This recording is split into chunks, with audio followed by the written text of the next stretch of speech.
देखो हमको क्वेश्चन दे रखा है कि हमारे पास ये 3 इनफाइनाइटली लॉन्ग वायर हैं, ठीक है, 3 long parallel straight current carrying wire ABC are kept बराबर डिस्टेंस पे रखे हैं, ठीक है, दोनों तीनों are kept at equal distance from each other as shown in the figure. The wire C, ये जो वायर C है, एक्सपीरियंस नेट फोर्स F, यानी सामने जो फिगर दे रखा है इस सिनारियो में जो C वायर है वो नेट फोर्स F महसूस कर रहा है, ठीक है। तो वो ये कह रहा है कि यदि हम थोड़ा सा सीन बदल दें, the net force on wire C when the current in wire A is reverse, यदि वायर A में हम करंट रिवर्स कर दें तो फिर इस पे नेट फोर्स क्या होगी। तो पहले जो करंट फिगर दे रखा है उसकी बात करें। हम जानते हैं कि जब 2 वायर होते हैं और दोनों में एक ही डायरेक्शन में करंट हो तो वो दोनों अट्रैक्ट करते हैं। अब A और C को देखिए, A और C को देखिए, A और C को, तो A और C एक दूसरे को अट्रैक्ट करेंगे। तो ये क्या चीज़ है, ये है force on C due to A, ये जो एरो मैंने लगाया है। ऐसे ये दोनों में सेम डायरेक्शन में करंट है तो ये भी इसे अट्रैक्ट करेगा। तो ये जो दोनों फोर्स हैं, मैं हल्का हल्का लिख देता हूँ, ये फोर्स ड्यू टू A और फोर्स ड्यू टू B, ये दोनों फोर्स, दोनों एरो एक ही दिशा में होगी। अब ठीक है, जिसमें FA और प्लस FB का टोटल F है, क्योंकि क्वेश्चन ये कह रहा है the each other the wire C experience net force F, ये जो वायर C है वो नेट फोर्स F महसूस कर रहा है। तो वो नेट फोर्स का मतलब यही तो हुआ कि वो A और B का टोटल F महसूस कर रहा होगा। अगेन एक चीज़ और सुनिए, अगेन हम एक बात और सोचें कि जब 2 वायर होते हैं, एक में करंट I1 एक में I2 और उनके बीच की डिस्टेंस R हो, तो उनकी जो फोर्स पर यूनिट लेंथ होती है वो होती है μ0/4 पाई 2 I1 I2 अपॉन R, ठीक है, फोर्स पर यूनिट लेंथ μ0/4 पाई 2 I1 I2 अपॉन R। तो अब बताओ A ने जो C पे फोर्स लगाई, ये जो FA है, हम यदि ये वाला फॉर्मूला लगाएं, ठीक है, फोर्स पर यूनिट लेंथ को मैं सपोज करो स्मॉल f लिख देता हूँ, स्मॉल f, इसको स्मॉल f लिख दिया, ठीक है। तो जो इसकी वजह से इस पे जो फोर्स होगी, इसकी वजह से जो इस पे फोर्स होगी, ये वाला फॉर्मूला हम यूज करें तो μ0/4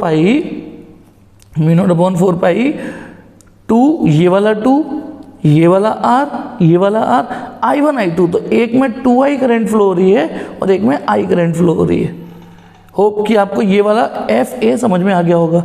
ऐसे ही FB का फॉर्मूला लगाएं, FB ये वाला फॉर्मूला इन दोनों के बीच में लगाएं, ये वाला फॉर्मूला इन दोनों के बीच में लगाएंगे तो μ0/4 पाई ये वाला 2 ये वाला R, बस I1 I2 रह गया है, तो I1 और I2 दोनों। तो आप देख सकते हो μ0/4 पाई इसमें है, 2 इसमें R इसमें I, ठीक है। अब एक चीज़ सॉरी एक चीज़ गड़बड़ हो गई कि यहाँ जो डिस्टेंस होगी FA, इन दोनों के बीच की डिस्टेंस 2x है, तो R नहीं लिखेंगे 2x लिखेंगे, और इन दोनों के बीच की डिस्टेंस x है। इज इट ओके, ठीक है। तो अब आप गौर से देखिए, FA को गौर से सॉल्व करिए तो μ0/4 पाई इस 2 से ये 2 कट गया, ये 2 तो फिर भी सर्वाइव कर रहा है, I²x, और FB को सॉल्व करिए तो μ0/4 पाई ये वाला 2 और I²x। तो इसका